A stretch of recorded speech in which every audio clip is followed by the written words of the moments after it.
In 18 years of organized sport, I played baseball, basketball, football, soccer, hockey, track, wrestling, and tennis. And along the way, I had plenty of sport injuries, including 15 broken bones. And after repeated x-rays and bone scans, I was diagnosed with a medical condition called being active. So I was self-taught in the psychology of injuries, but to round out my education, I studied under some of the most prolific researchers in the psychology of sport. Psychological factors can increase the risk of injury. The reason being, if people are stressed, they're usually less attentive and more tense. So based on Anderson and Williams' sport injury model, the higher an athlete's score on a life stress inventory, the more likely they are to get injured. Because, for example, when athletes are not paying attention, they're at greater risk of being blindsided in a contact sport. And when people get nervous, their muscles get tense, and when muscles get tense, they're more susceptible to injury. Think of the body like spaghetti. Dry spaghetti is brittle, but cooked spaghetti is pliable. It's kind of like what a Ugandan friend of mine likes to say. Blessed are the flexible, for they shall not break. Now, I think he was giving life advice rather than talking about susceptibility to injuries, but you get the point. Psychological factors may play an even bigger role in athletes' responses to injury. Hardy and Crace postulated that the psychological response to injury follows a typical grief sequence similar to what someone might experience after losing a loved one. Denial, anger, bargaining, depression, and acceptance and recognition. But when data were collected, it turned out that athletes don't actually follow this sequence in their response to athletic injuries.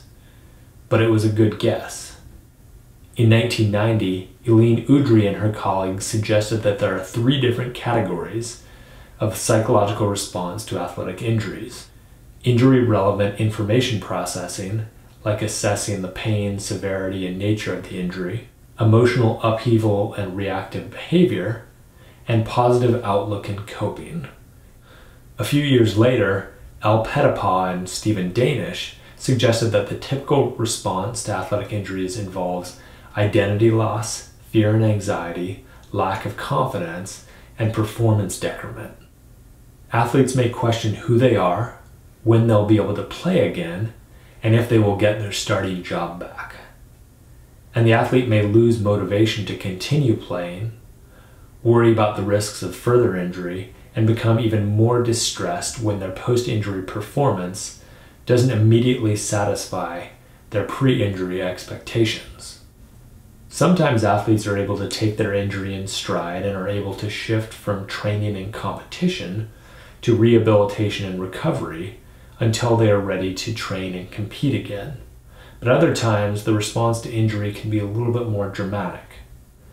Pettipaw and Danish identified 7 signs of poor adjustment to athletic injury: anger and confusion, obsession with playing again as soon as possible, denial of the meaning of the injury, coming back too soon and getting re-injured, guilt about letting the team down, withdrawal from significant others, and bragging about past accomplishments.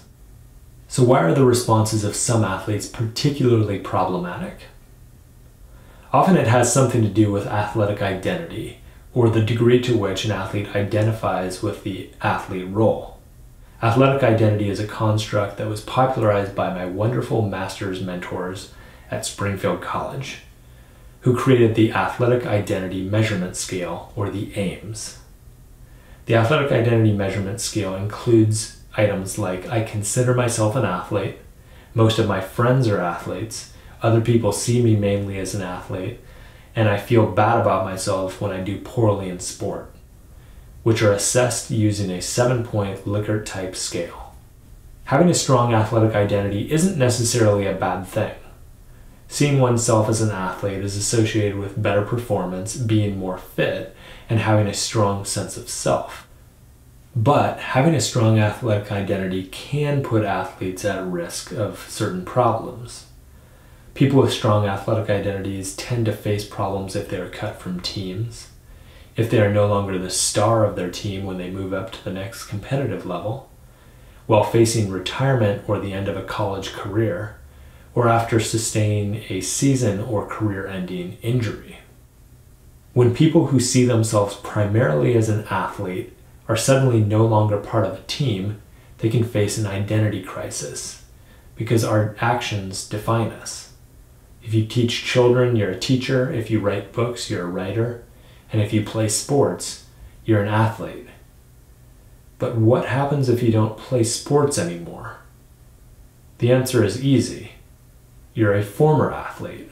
But that answer can be difficult to accept, which is why some athletes have a difficult time walking away. And in this state of identity moratorium, athletes are at risk of replacing a positive identity with a much less positive identity. As Al Pettipa likes to say, sometimes people who are no longer the best athlete try to become the best drinker.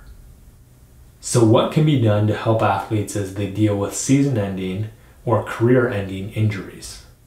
For less severe injuries, a coach will want to work with a physician or an athletic trainer to educate the athlete about their injury and what to expect during the rehabilitation and recovery process. Sometimes coaches are lucky enough to have an amazing trainer like my friend Natalie, who uses her expertise to care for and prevent injuries while at the same time caring for people.